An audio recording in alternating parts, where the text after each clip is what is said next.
Hey guys, welcome back to the Surviving Siblings podcast. Today I have, of course, another incredible surviving sibling with me. Her name is Kourtney. Kourtney, welcome to the show. Thank you so much, Maya. I'm excited to be here. I'm excited to have you too. And like I say on every episode, excited, but of course it's bittersweet how we all Yeah. meet each other. But I'm really interested in telling your story, hearing more about your story and your sister, Kristi, because it's a story of losing your sister, but it's also a story of kind of this lifelong journey that Kristi went on. And you're active in this community too. So Correct. I'm just going to dive right in here, Kourtney. Tell us a little bit about your sister, your relationship, your family dynamics. And again, we're going to talk about some pretty interesting topics today. Okay, so there are five of us in our family. I am the baby. Christy was the middle child. There, like I said, my brothers and sisters are all really close in age to each other. I was 7 years behind everybody else. They are all 7 to 13 years older than me. So I was kind of the oops baby. So I was born into our family, and Christy was already having issues. Christy was born with Rett syndrome, which is a rare neurological disorder that affects mostly girls. There are boys that have Rett syndrome, but it is affecting mostly girls. And what happens is the girls are and boys are normally born typical. So 10 toes, 10 fingers, healthy, everything like that. And then between the ages of 6 and 18 months, they lose all their skills. It was not actually diagnosed in the United States until 1986 for the first time. Wow. So we actually did not know what Christy had for the first 21 years of her life. Um, and back in when she was born in 1965, they didn't have the programs and stuff like she had. So she was actually already in a group home because that was what my parents were told was put her in a home and kind of forget about her, which my parents didn't. But um, we she was already in a home by the time I was born.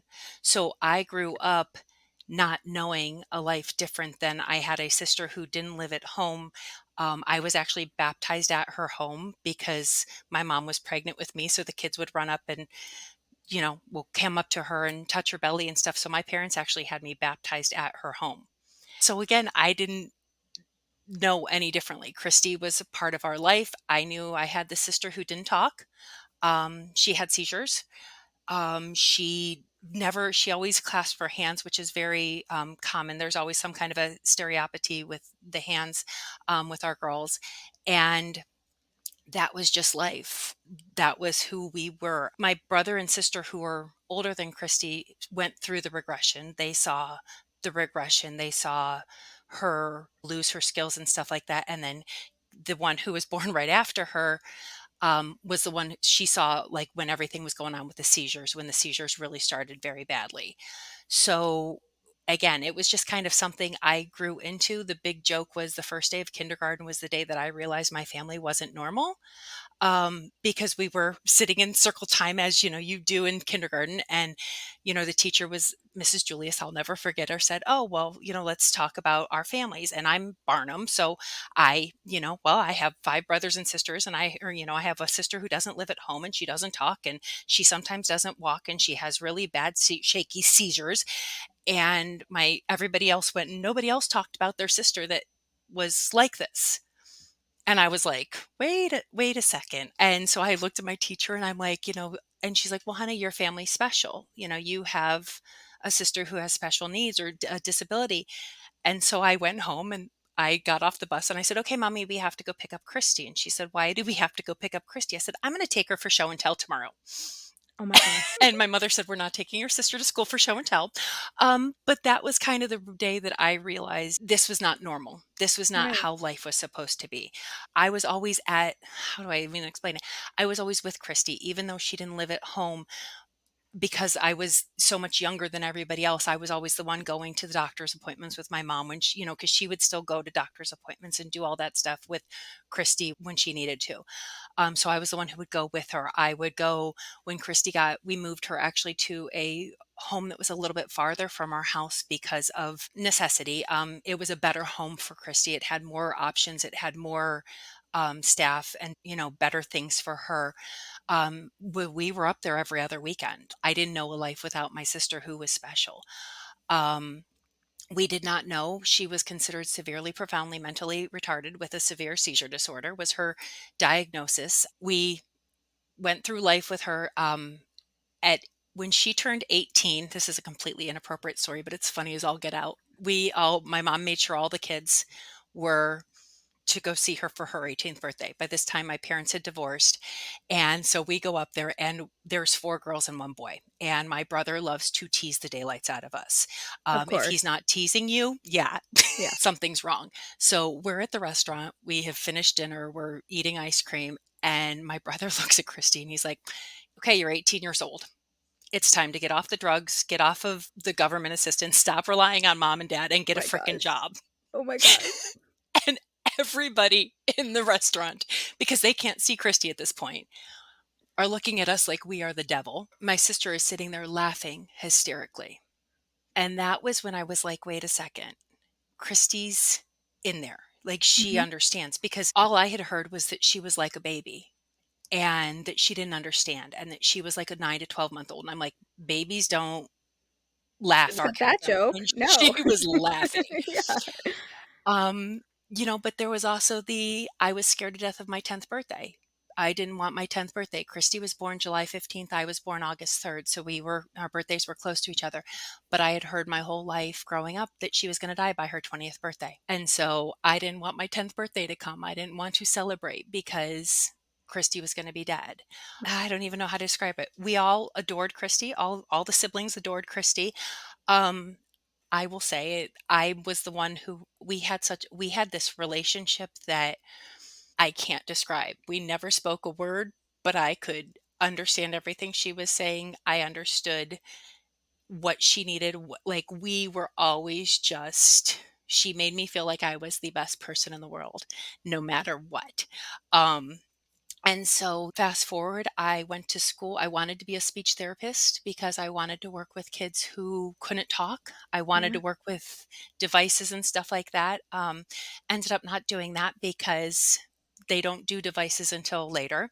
So I got my teaching degree and taught special ed in with Christy in my head at all times, Of going, course. if How could this somebody not be your inspiration? Of course. right, Yeah.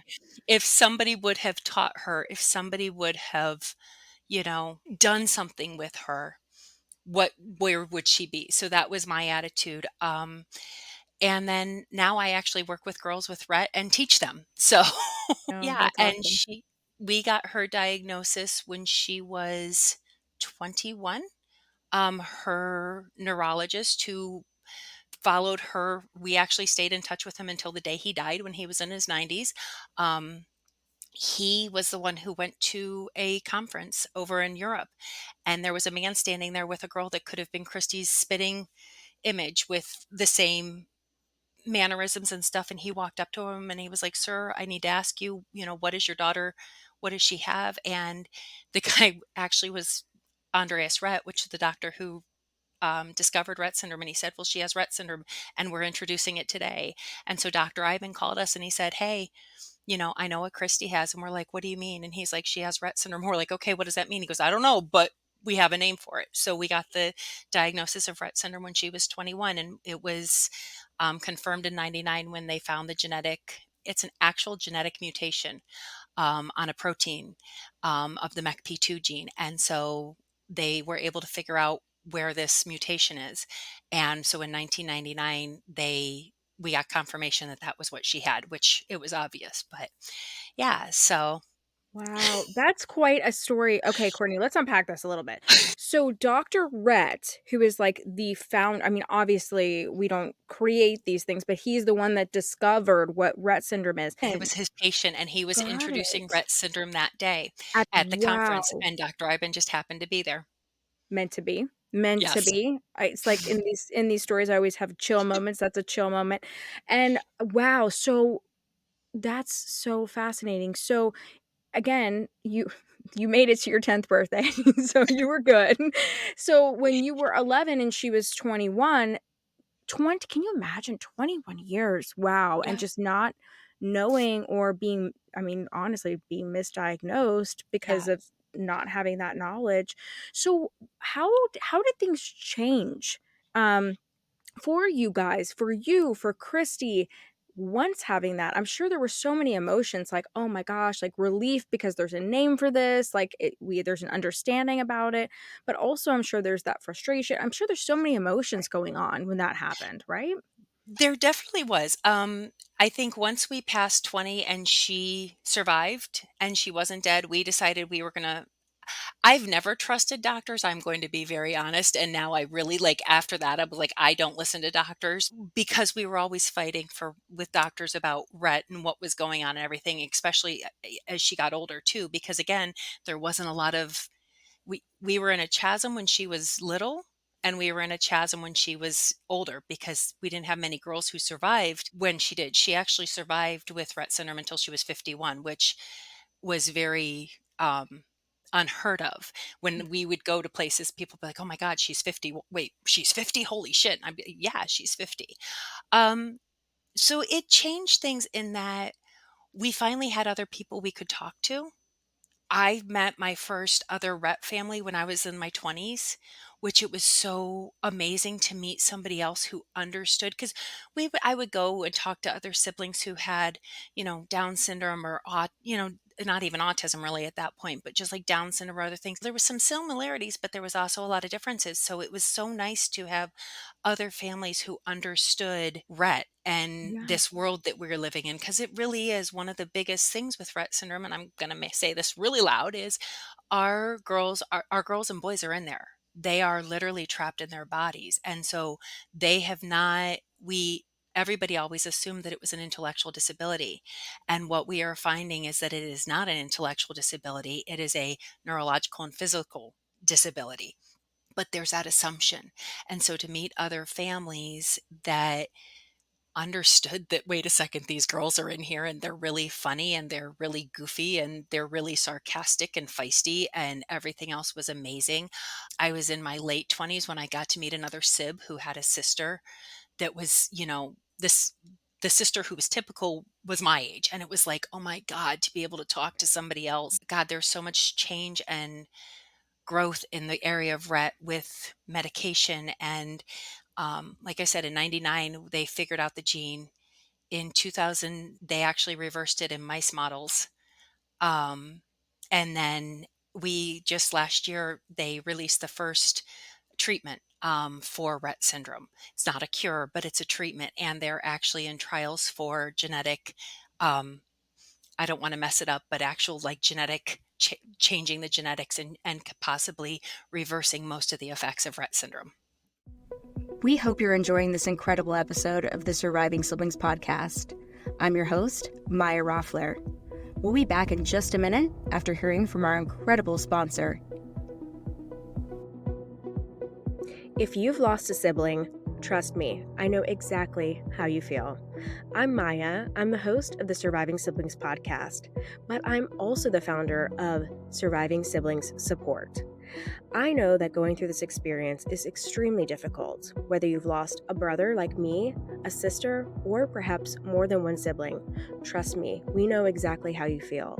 So that's why I started our Patreon account. You can click below to find out more about our Patreon.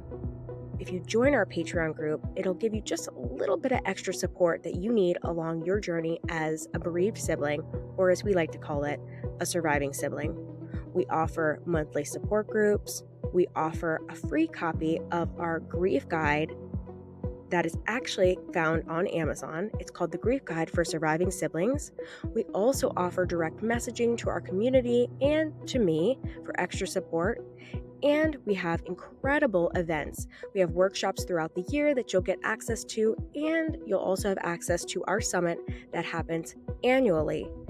And so much more as you'll connect with a community of surviving siblings that understand the journey of losing a sibling. You can click below to join us today and also check out some additional VIP features that we offer. I hope to see you in the group, and until then, keep on surviving, my surviving siblings.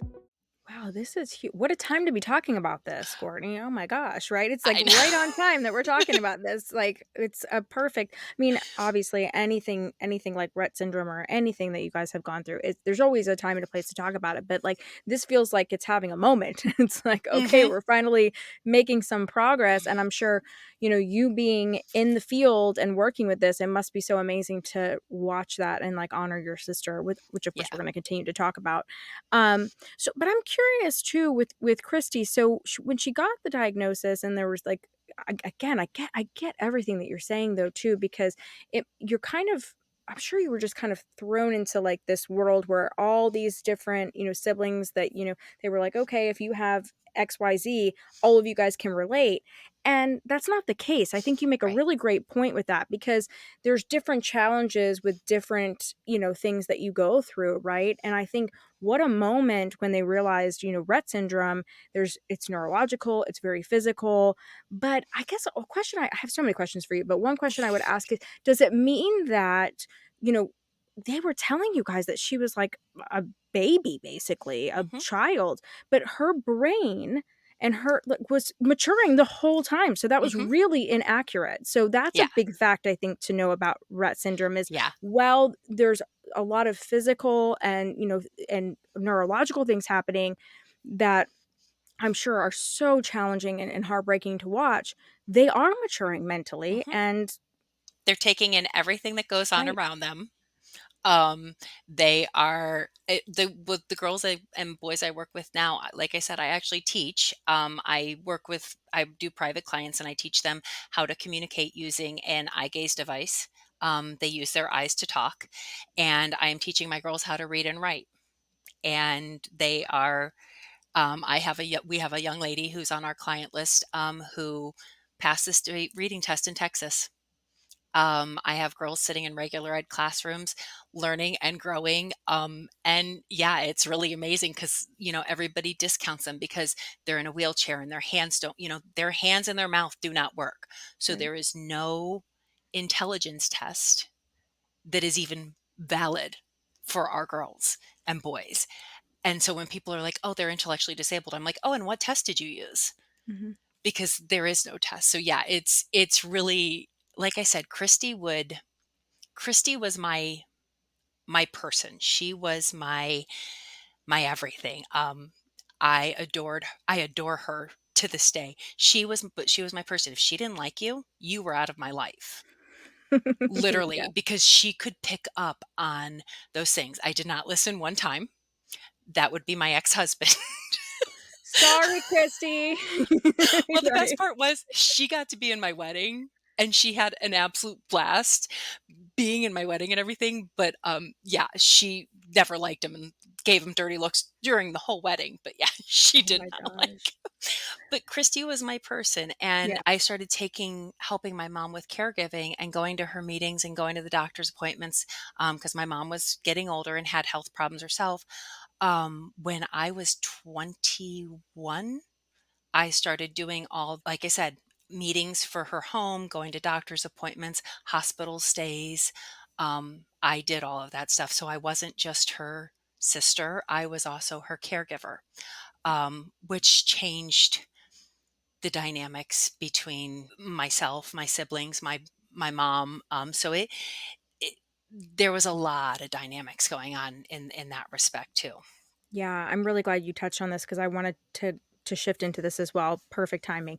So yeah, I'm sure that changed so much because you're from a big family. Mhm. 5 is considered big. I'm from 4. That's considered big now. People are like, "Oh my gosh, you want more than 1 or 2 kids?" It's like, that was kind Yeah. of normal, like, but now it's a big family, and so there's just so many dynamics between siblings, and so that's one thing that stands out to me in your story and your relationship with Kristi is that I understand why you are like, "This is my person," you feel so close to her because you also have this dynamic of being a caregiver, and I think that Right. shifts so much in so many stories that I've heard about that, so I'm really glad we're chatting about that, and, I think what kind of advice would you give to siblings listening to this, Kourtney, about when you shift into kind of that caregiver role as we're kind of sharing this story? Because I think that's different, right? I think that's It is. something that not all of us experience in the sibling loss journey, and I think being a caregiver, it's it's a shift. So I'd love if you could kind of talk about that for a few moments, if you don't mind, and kind of give some advice. And I think, like we always say, hindsight's 2020, so we can always look back and be like, I wish I did this or that. But I feel like you're carrying her legacy so beautifully as well. Yeah. But yeah, if you wouldn't mind touching on that, I think that'd be great. My biggest advice would be to stand up for yourself and ask for I never learned how to ask for help. It was not something that was part of our family dynamic. We didn't ask for help. There was a lot of times my how do I say this nicely? I love my siblings. I adore my siblings. But there became a big divide between myself and my siblings because I was now Christy's caregiver and we moved her like I was the one flying. When we first moved to Florida, we actually kept Christy up in Ohio Interesting. because of the fact that we moved down here. We went and looked at homes. I looked at my mother and I said, I would not put a dog in a home down here. Like they were disgusting. Wow. So we kept Christy up there and we did reverse. Like we were up there all the time. My mom was flying up. And then when I was old enough, I started doing the winter visits when my mom couldn't do them. So I was flying up there all the time to see Christy and I would see all my other siblings while I was up there. Once we moved Christy down here because um, she she came off of her seizure meds and she really understood what was going on and was having a really hard time being away from us. We moved her to a home down here that was things had gotten a little bit better. I was close enough that I was always there and I was the bitchy sister who, God forbid you messed with my sister, you were in big trouble. So we moved her down here and they stopped seeing her. Like they didn't come to Florida. My mom and stepdad moved us to Florida. There became a big chasm between them and me because I Yeah. was kind of down, you know, away. I had a very different life. I never told them like how bad it was. My mother also had a mental illness, undiagnosed. We didn't talk about when things were hard or when things were, so, and my mother never got along with all of us at the same time. So it made things Oh, very, Kourtney, you are preaching to the choir here. I get that. It creates a lot of division. It creates we could do a whole show on that, but it yeah, creates a lot of division. So you're giving great yeah, insight as to why this kind of evolved that way, and I connect with that personally. Those of you who have listened to my story know that too, because again, when you have these kind of larger families and maybe a mother who's not functioning at a certain level with certain things emotionally, there's division can be a positive thing for them. It is never a positive thing right, because then they're having relationships and whoever's kind of wanting to have the type of relationship that they want at that time, that's who they're engaging with. So I with it, follow you, Kourtney. Yeah, right. I get it. So, and it left a lot of taking care of Christy and going through the hard things by myself. Mhm. My mom used Christy as a pawn with us. I'm going to be very honest. She used Christy as a pawn. So if I wasn't doing something she liked, she would threaten to take Christy. Like she would threaten to cut off my visits with Christy. Now, mind you, I saw Christy, my mom and I took turns. I would go over to her home whenever I felt like it just to say, hi, I'm here. Are you taking care of my sister correctly? Mhm. But they, and then she would go home on the other weekend. She would go to my mom's. So we kind of but if I did something my mom didn't like, she would be like, okay, you can't see Christy this weekend. To the point that I was getting a lawyer because my mom threatened, because my other sister, Carrie, um, came down to visit and we didn't tell mom that she was coming. And so my mother threatened to stop all contact with me with Christy. And you can do whatever you want to me, but don't don't take my sister. Like but she was my girl. So yeah, so it really created a lot of chasm. And even when she died and even still I love them. They don't talk about Christy, which I want to talk about Christy, which I get. They're grieving in their own way. And I'm learning that now. At first, I was very angry with them because, um, they were like, oh, you were too involved. You couldn't. And I'm like, well, who else was going to take care of her? Mhm. Like, mom couldn't do it. But now I'm realizing that that's their way of grieving. And, that's okay. And there was a reason that I was here and doing the things I needed to do by myself. So if that makes sense, like I'm learning how to grow from that. Yeah. Oh my gosh, Kourtney, totally. Totally makes sense. And I share this a lot too, that I was so angry and so judgmental of my other siblings. I have two surviving sisters and judgmental of both of my parents and then anybody else, that I thought should be grieving a certain way. And I'm sure you would agree. I don't believe that time heals all wounds, but I do believe that time helps you heal. And what Yes, it's different. People are like, "Oh, that's semantics." I'm like, "It's not because it's time not helps you learn how to grieve and it helps you kind of step back a little bit and go, okay, I need to not be misjudgy over here and realize that they're grieving in their own way. And as long as it's not unhealthy, I have to respect that. And if they're on a right. totally different timeline than me, or this is they grieve by not talking about it, but in the throes of it, and when you're super close to that sibling, you're like, "Everybody should feel exactly how I feel, and why are you not processing this like me?" So, I get it, I totally get it, Right. and I know a lot of you guys listening get it too. Yeah, Well, and absolutely. like I said, my mom played us against each other. So there was a lot of that built into it. So like for Yeah. example, there was a couple times that we've almost lost Christy. In 2000, I'm looking at my sorry, 2013, we almost lost her. Like it was bad.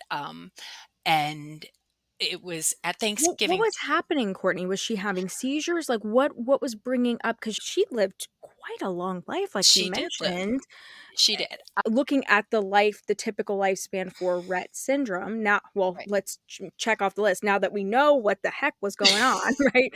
And Right. then understanding what the typical lifespan is and understanding without having any, like, true medication or anything out that's now coming out, thank goodness, but 51 is quite a long time to Right. live as you're teaching me about this, but what ended up happening in 2013, and then, of course, we'll get into what actually happened, but what happened that it was such a close call? What goes on? Yeah. She developed, she would have UTIs and she would have kidney stones on a Ugh. pretty constant basis. She was mobile. She would walk with assistance, especially at the end, but not getting enough fluid and things like that. She would end up with kidney stones. She ended up being septic. When I got to the hospital, that night, her blood pressure, I think, was like 80 over 40. She was non-responsive. It was the scariest. And I was trying to, my mom was driving up from, they were living in Punta Gorda at the time, about 2 hours away. So I was trying to get to the hospital, be with, make sure everything, trying to answer questions for the doctors.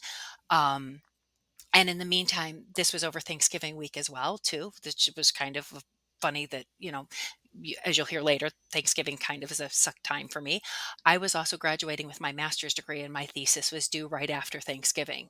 Mm. And so I'm in the hospital trying to deal with Kristi and all of the drama and mom and everything else. And my sister possibly dying. And then, oh, wait, I have a thesis that I've got to do because I've got to graduate. So um, they ended up putting a NG tube in her to help her with her feeding because she wasn't eating or anything at that point, which ended up helping, but it caused a huge rift between myself and my mom.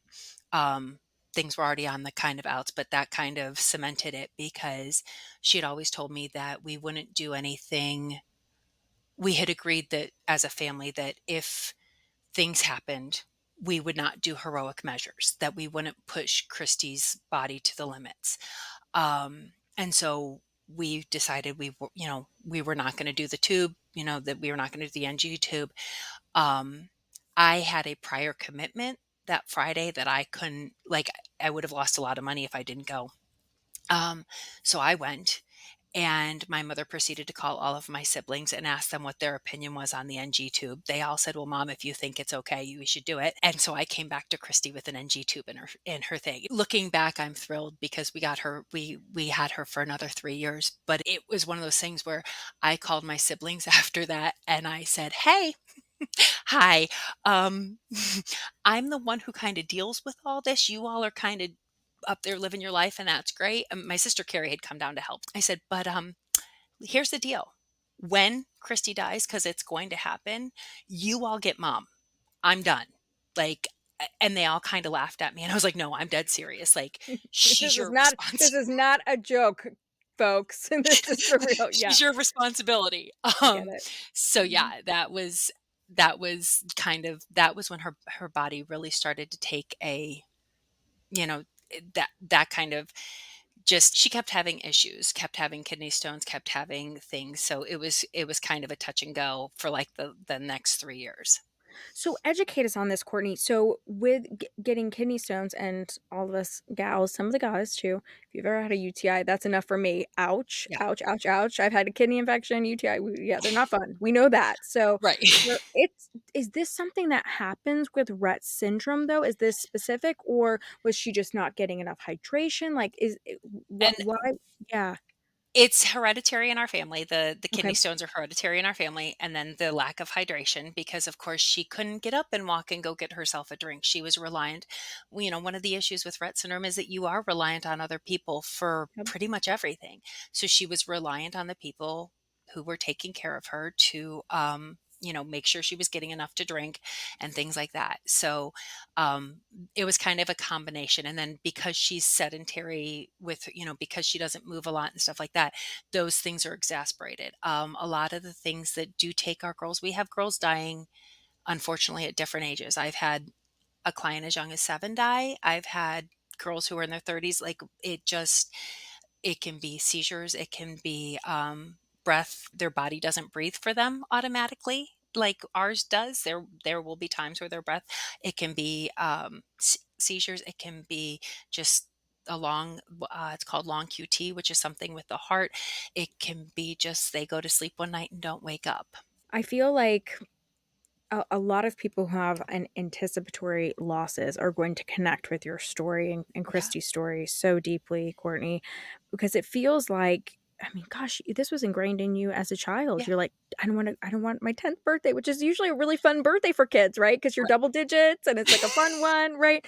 When you're young, all your birthdays are fun, but you know what I mean? But you Right. have had this quite a long anticipatory, and we often talk about like getting the call here, and of course we're gonna get to the part, of course, where Kristi passes. But for you, it's like all these calls. That's what I've noticed with Mm. anticipatory losses, right? And especially when you're dealing with something like Rett syndrome, you're kind of always living in that moment of like, Right. this can happen at any time. This can Okay. happen at any time. And that's such a heavy thing to Right. carry for most of your life. You've carried that, Yeah. right? It's, Yeah. yeah, And that's a you lot. realize now, like, I'm realizing now I'm actually in therapy and trauma therapy because I do have some of that complex, post, traumatic, because you're living, when you're in it, you don't realize it. You're in constant fight or flight. You're in constant chronic stress. And it's when you come out of it, and I mean, I'm almost 8 years out, that it's really like,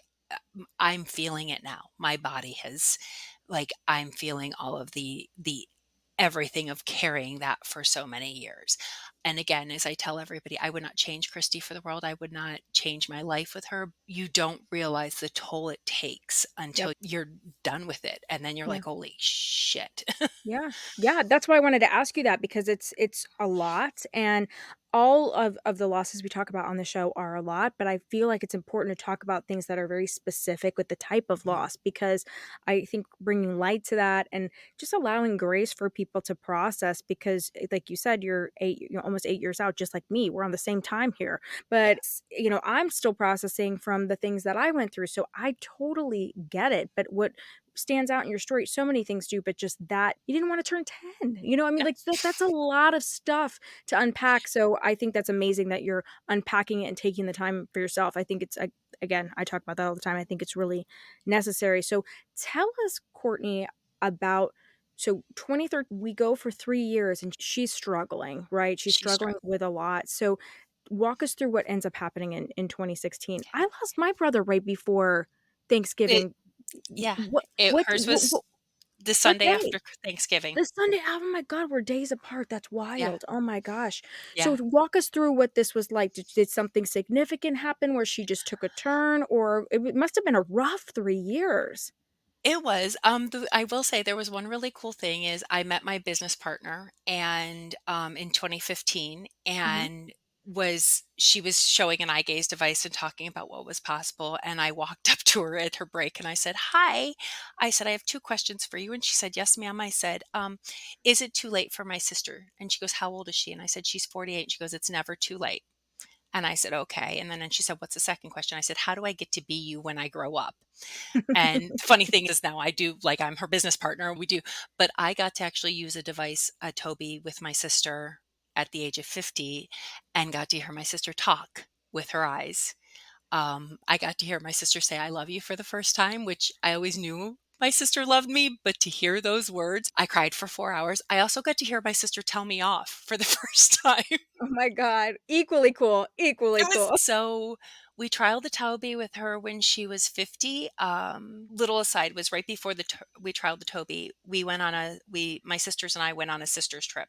We could not take Kristi because unfortunately medical and all that other stuff, it was a mess. Well, it was over her weekend that I would have seen her. So I said, "Hey, I'm not going to be home. I'm going to, Arizona with Kathy and Carrie. Um, but I'll see you when I get back."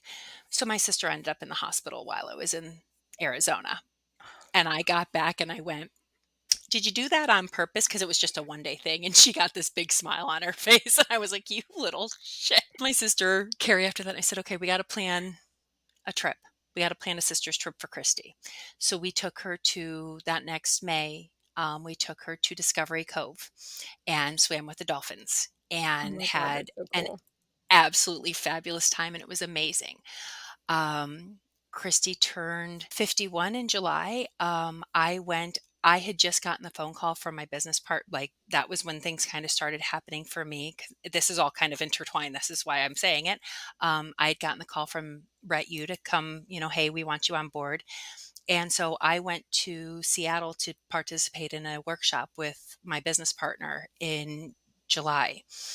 And I came back and went to go see Kristi, and nobody had said anything to me, nothing. It was about right after, it was towards the end of July. And I came back and walked into her room, and she was laying kind of in a weird configuration. And she smelled, and I was like, "What's going on?" So I changed her. Her diaper was, she still had to wear diapers because of not being able to do things by herself. Um, and her bottom was completely, like, it was, and I was like, "What the?" And here she had C. diff, C differential, which I can't even try to explain it, but it is some kind of, anyhow, it was very contagious. Nobody told me that. I've never And heard it, of that. Yeah, yeah, okay. and it was, my mom's like, I called my mom, like, "What's going on?" She goes, "Oh, what are you in the room?" I'm like, "Yeah." She's like, "You shouldn't be in there. It's contagious." I was like, "Oh, great. Thanks." Okay. But that slowly started a cycle of, she broke her finger, falling out of bed, Yikes.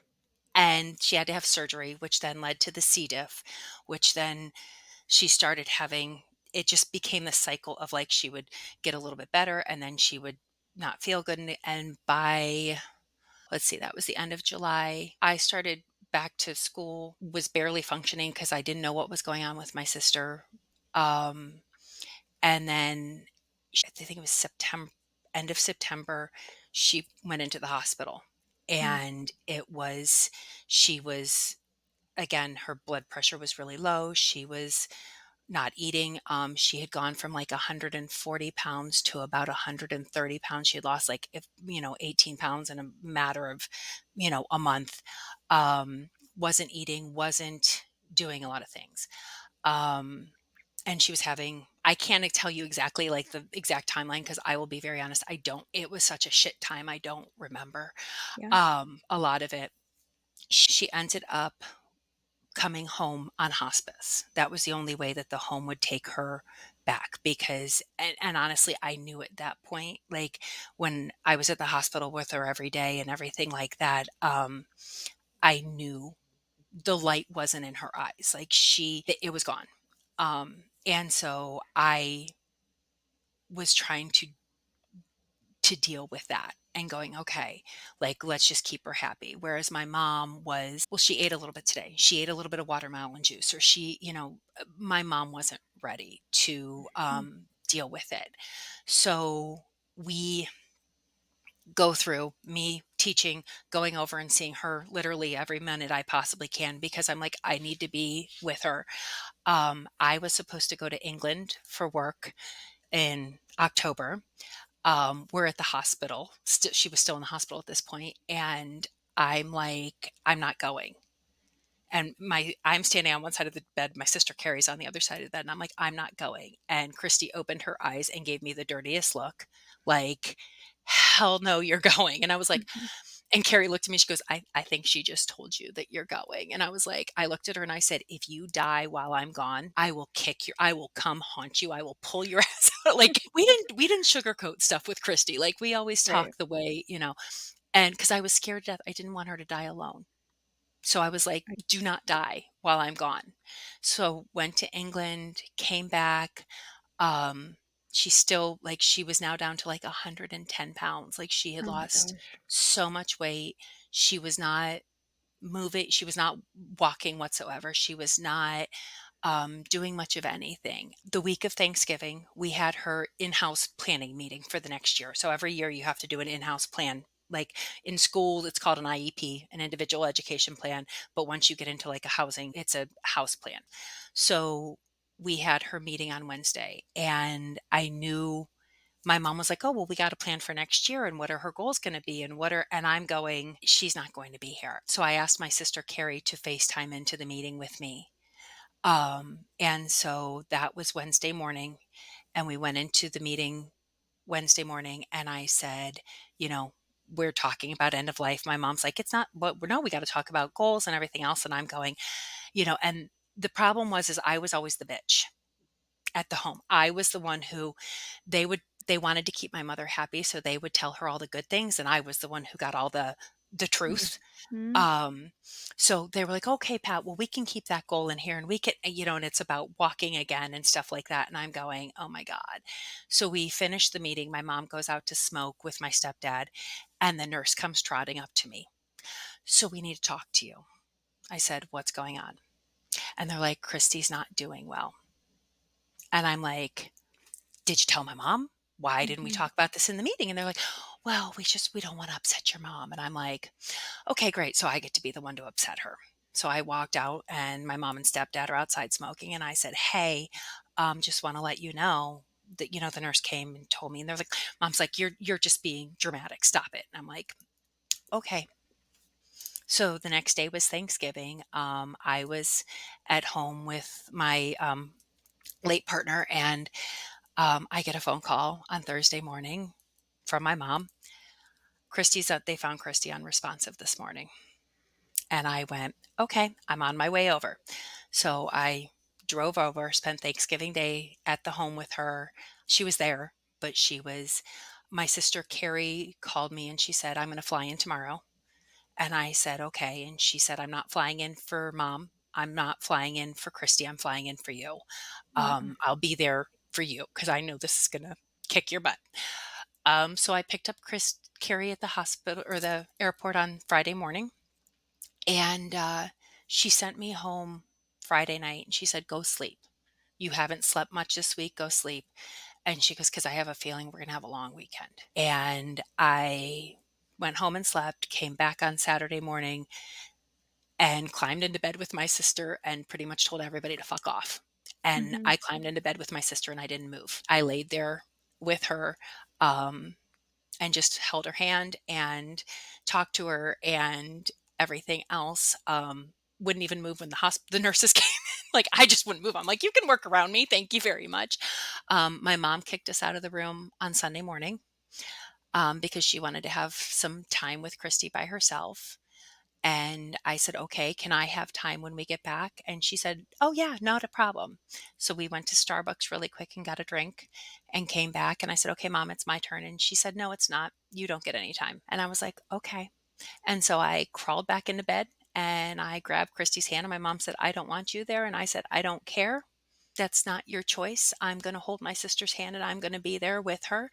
And I did. I held her hand, and she, passed away on Sunday morning at 10:27 in the morning. Wow. I think you knew too. I think your intuition was just Yeah. screaming. Yeah, you knew. Mhm. I knew she wasn't going, like, I told my siblings, I said, "She's not going to be there. She's not going to make it to 2017 with us. If you think differently," because mom was telling them differently. I'm like, "That's not gonna happen." So yeah, so we immediately, because I was in charge, one of the things with Rett syndrome is they're doing a lot of research. And so we had always said that we would donate her brain to Harvard, for the brain research that they have a brain research trust.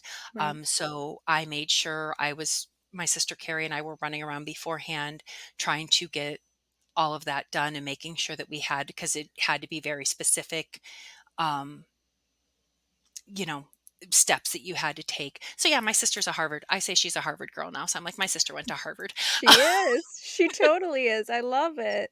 No, and So I yeah, think those things are super important though, Courtney, and you've probably heard some of the folks that have come on and shared, but I think when we lose our sibling, like if there's ways like, my brother was an organ donor. I've had organ donors on before. I've had other folks that are like, yeah, we've donated this and that to help science.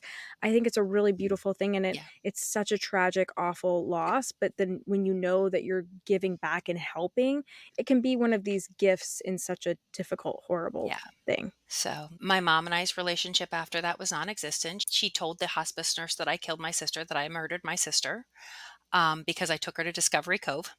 And according to her, that was when everything started, which it wasn't. It was when she broke her finger. I called my siblings and said, "Okay, she's yours," Yeah. as promised. Um, when it came time to plan her memorial, my mom didn't let me have anything to do with it. Mm, She completely cut me out of it until she needed something, and um, then she, oh hell, now you can be part of it. So we had a, memorial for her right after Christmas. Um, and I don't remember it because I will be very honest, my nephew was feeding me cranberry and vodka the whole time because I couldn't deal. yeah. I couldn't deal with the part that my sister was actually gone. Yeah. Um, and it's one of the hardest things, I think, was everybody expected me to be, because before then, I was like, I know, Kristi, it could happen. And I would always say, well, when Kristi dies, I will be okay, because I will be okay for her, because I know she'll be free of Rett syndrome. And I now realize I was completely gaslighting myself, because you know what? I was okay with her. She is free and she is up there and she doesn't have Rett syndrome, and she's probably wreaking havoc in heaven because I know my sister well enough. But I did not realize how unokay I was going to be for me. And when people told me that, oh, well, you should be okay, or she's free of Rett syndrome, I was like, thank you for making me feel like a selfish piece of Mhm. crap, because I would much rather have my sister here right now. I didn't realize how hard it was going to be, even when you expect it. Yes, and How hard. I'm so sad and heartbroken that you had to go through that, but I'm so glad, it's like holding both emotions at the same time. I'm so Yeah, glad that you are talking about this yeah, because, in our as we do a monthly support group and I do TikTok lives and we've done these events now, we're going to continue to do things to support. And when the siblings that come that have an experience like you where it's anticipatory, like your sibling's going to die one day, and sometimes that anticipatory time is a couple months, sometimes it's a week, sometimes it's years like you. It's all over the place. But what is so difficult is when it actually happens happens. because there's just so many in anticipatory loss, there's so many losses and then the loss, The and loss. you don't really know how you're going to deal with it until it Right. actually happens. So I'm so glad that you are sharing that and just being real, like, yeah, I had to numb myself, it is what it is, but now I here did. I am and Yeah, I'm doing the work and I do work around Rett syndrome. Like, I think that's amazing, but I yeah, think it's really important that we are just super honest about that part of it, because I do find that, it's when it actually happens, that's a whole other part of the journey because they've yeah, been in your life. Again, whether it's been weeks, months, years, however long they've been struggling with whatever feel like we're talking about Rett syndrome today, but different mental illnesses, physical illnesses, whatever it is, there's still now this part of it actually did happen. Now yeah. what? Now what? How do I and like I said, she was my person. I never had children, because I was taking care of her and doing Right, things. So it was kind of one of those things of like, "Oh my god, what do I do with my life now?" right. And I was teaching, and to be honest, I've never wanted to be a teacher. It was just kind of something I fell into. So it was really rough for a long time. I always loved teaching. I loved teaching my kids. I didn't love all the other stuff that went with teaching. Sure. So once I had lost her, I didn't have I had patience for my kids. I could handle my kids all day, but adults, I had nothing left to give. Um, and so in 2018, I took a leave. Decided I was going to kind of take some time and figure things out. I was dealing with some other things in my personal life with my partner, and I called Susan, my business partner, and said, "Hey, I'm free if you guys need some extra help," and found my passion again and I started working with my girls and boys. And so have left the school district completely. And now I work with my clients and I get to be part of their world and see little glimpses of Kristi in every single one of them. They'll do something or they'll laugh like her, like yesterday. So her birthday was Monday. And I got on with one of my clients yesterday, and her mom's like, "Oh, I got to tell you what she did last week. They have free movies." And I said, "Okay." And she said, "We went to go see the Smurfs. The Christy loved the Smurfs. Like she adored the Smurfs." And she's like, and my client, she goes, got on her device when we got home that night and told her dad, "Go theater." Like was telling her dad that they went to the theater to see the Smurfs. And then we were talking about the Smurfs and she was like, "Blue, blue." And I was like, and it was just like, oh my God, it was like Christy's way of saying, "Hey, sis, I got you." And she does. Like I went to Iceland in April and there was Smurfs in the coffee shop that I was I at. And love it. I was like, "Oh, hi, Christy. Hello." So, Mhm. Mhm. I but yeah, it, totally, totally believe in that. Yep, I think that's so cool. I think that's so cool, and I love that you took some time because I hear this from people all the time too, where they're like, "I wish I would have taken time," and it's never too early to do it, and it's never too late to do it. I have shared too in my story, like, I ended up leaving my job and went back to work, like, right away. I was like, "Nope, I'm gonna start again," and it caught up with me, and then I ended up having to take another break, and almost the same timeline as you, and then I was like, "Okay," like, it kinda had to restart my career in some ways, and I'm really glad I did it, and it sounds very similar to your yeah. story. Yeah, and it's like you come back stronger, but it's like I felt like I had to rebuild my life in a lot of ways, and it's not always a bad thing. Well, I did, and it was interesting because so I left my job working, we're doing all this stuff. I'm just like I'm now. And my partner died in January of 2020. And then my mom Wow. died the next day, literally like within 24 hours of each other. Wow. And so it was like that. Honestly, that was the moment where everything started. Like I had been numb. And it's only been in the past couple of years with dealing with therapy and stuff that I'm really starting to actually grieve my sister and grieve the loss of her and learning how to deal with that loss because you do numb yourself, or at least I did. I numbed myself for years in dealing with a lot of other things that I couldn't face the fact that I had lost my sister. I knew she was gone, but I couldn't physically deal with the fact that she was no longer, that I can't go. She used to headbutt kiss. She couldn't kiss with her lips, so she would headbutt you gently. Mhm. um, and I'm like, I'm never going to get another headbutt kiss from her. Now, I get headbutt kisses from my clients when I see them, and I love it. But it's those kinds of things that I'm like, now I'm starting to grieve those things and letting myself grieve appropriately. Yeah. Yeah, Courtney, that's I mean, and that's something that comes up too, and I'm thank you for sharing that. I'm so sorry for your the loss of your partner and the loss of your mom. And even when we have a complicated relationship, it's tough. It's loss is Yeah, loss, and it's really tough. And I'm sure those losses just brought everything to the surface, yeah, and now you're working through it. And again, what a perfect time for you to be on here and sharing all of this. yeah. I do want to ask you something, Courtney, a little bit more going to the clinical thing side of this for Yes. just a minute, because I'm curious, and I meant to ask this earlier, but I'm curious with Rett syndrome, is there a way now, or maybe they're working on this? This is just the analytical part of me. Is there a way to detect earlier now? Are they working on things? I know that you were sharing earlier in the episode that there's, medication coming out or it's out and they're testing it on, helping, but are there ways to detect? why is it more prevalent in women? I'd love for you to touch on that, before Okay. we come to a close. That'd be awesome. Yeah. I'm not great at the science part of it, but I can explain it a little bit. So Def the reason it's on more predominant in females is that um, it is a mutation on the MECP2 gene, which is on the X chromosome. So while we have two X chromosomes as women, one gets shut down and the other one still works for our, and so we have there's a lot of girls. Whereas with boys, they only have one X chromosome. So a lot of the times when they get that mutation, they're very severe or they have very severe issues that resound with it. And so they tend to pass away a lot sooner. Like I said, we now, because of medical technology and stuff, have a lot more boys that are surviving with Rett syndrome. I actually, when I was in England, got to work with a 24-year-old young man with Rett syndrome, and it was amazing. I was like, mind blown.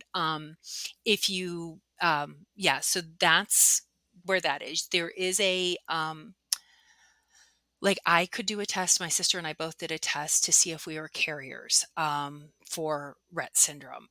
We both, funny enough, got false positives, which we had already knew before then that we weren't going to have children. But like when we got the positives, we were like, oh, hell no. And then they were like, oh, well, it might be false. So there is a test. And then, like I said, they've been doing trials in May of last year was when Acadia Pharmaceuticals they started a medication called Daybue that helps with some of the symptoms, which was really cool because again, I got to go speak at their launch and be a part of their launch of the thing because of my relationship with my sister. I had the president of the company talking on an eye gaze device. I was like, here, why don't you try and see what my kids do?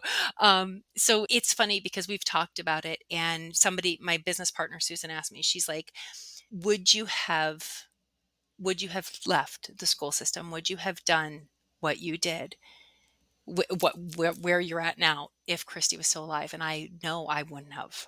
Right. I know I would have, because I would have needed to take care of her and be here for her. And so in a way, I think Kristi was kind of like, okay, I've lived. And you're ready to pass on I'm passing the torch on to you. So it's like, this is what I believe now. It's like, you've got this. You're going to go out. You're going to go show everybody what we're capable and what we can do. And you're going to take everything I taught you, because she taught me literally everything I know, and pass it forward to the girls on their eye to gaze devices, their teams that are working with them. And then on top of it, the siblings on how to do this life with Rett, because you can turn out kind of normal when you have a sibling with Rett syndrome. Yeah, yeah. No, So, I think that's beautiful. I connect with that too, and I just think the work that you're doing is awesome, and I think it's also your story is also a story of finding, and we were kind of chatting about this before we hit record, but finding your purpose out of such yeah, pain, right? And out of, this lifelong journey that you went on with your sister, because that's all you've known your whole yeah, life, right? Is that with Kristi. And so taking that, and obviously I connect with that because I had to do something with my pain, right. and you are definitely doing something with your pain. So I just really commend you for that. And thank you for sharing your story so openly and Kristi's story. And I know that you guys are going to want to connect with her. So where are you comfortable with people reaching out to you? Of course, we'll put it in the show notes as well, Kourtney. You guys can find me on Instagram I'm on TikTok. I'm on Facebook as Kourtney Barnum. If you want to email me, my business email is Kourtney@gp2c.org. It's Kourtney with a K. And then if you want to know anything more about Rett syndrome and what we do, you can go to rettuniversity.org and girlpowertocure.org, which is our nonprofit that we work with. So if you want to learn more about Rett syndrome or see our amazing kids and all their awesome stuff, it's all on our social media and on our website. Okay, perfect. Well, thank you again, Kourtney. I've loved having you here today. Thank you, Maya. And thank you guys so much for listening to the Surviving Siblings podcast.